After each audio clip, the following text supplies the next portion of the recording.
అసలు గట్టని చెప్తాను వినండి. సారీ, నమస్తే. ఏంటో తెలుసు, అది 5th క్లాస్ అసలైంది ఘట్టం అన్నమాట. అసలు ఘట్టం అది. ఆ ఘట్టాన్ని మరి ఇంకా టార్గెటే. అక్కడి నుంచి రేపు అన్నది సూర్యనిమేషం హెచ్ఎం దగ్గరికి వెళ్తాం అన్నమాట. అసలు ఘట్టం అంటే ఆయన చెప్పేవారండి, మామూలుగా చెప్పేవారు కదండి. చాలా మంచి అతను, మామూలుగా కాదు. అది చెప్పడం అనరు. ఆ ఎగ్జామ్స్లో మార్కులు వచ్చేయాల్సిందే వాళ్ళు చెప్తే. ఒకటి ఎగ్జామ్స్లో మార్క్స్ తగ్గినాయా 10 మందిని నిలబెట్టేవారండి. 10 మందిని నిలబెట్టి అందులో అందులో 10 మందిని నిలబెడితే గ్యారంటీ 10 కూడా పోసేసుకునేవాడు టాయిలెట్. అంటే అంత గట్టిగా కొట్టేవారు, అంత భయం చెప్పేవారు అన్నమాట వాళ్ళు. అంత భయం చెప్తే అది అంత భయం చెప్పేవారు. చెప్పినప్పుడు అప్పుడు కూడా ఆ భయంతో కూడా చదివేవాళ్ళం అండి.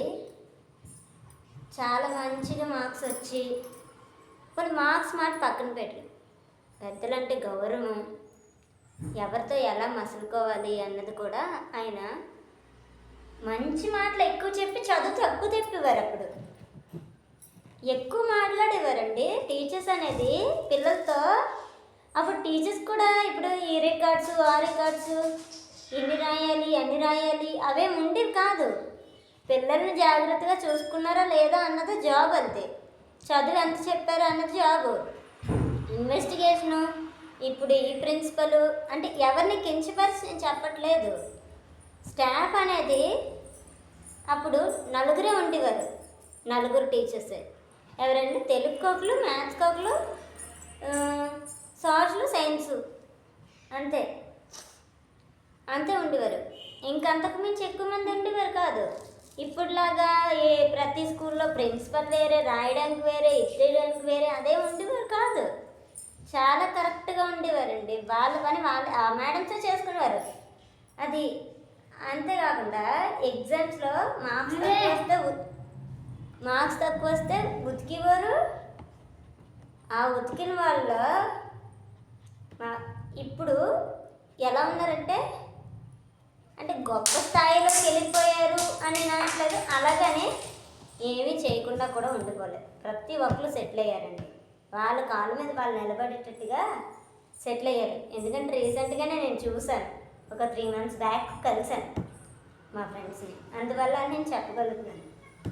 అది అప్పుడు స్టడీకి వాళ్ళు ఇచ్చే మర్యాదకి హ్యాట్స్ ఆఫ్. ఇంకోటి ఏంటంటే ప్రతి ఒక్కరిని అడిగేవారండి, మీరు తర్వాత ఏమవుదాం అనుకుంటున్నారు, మీ ఇష్టాలు చెప్పండి రా అని.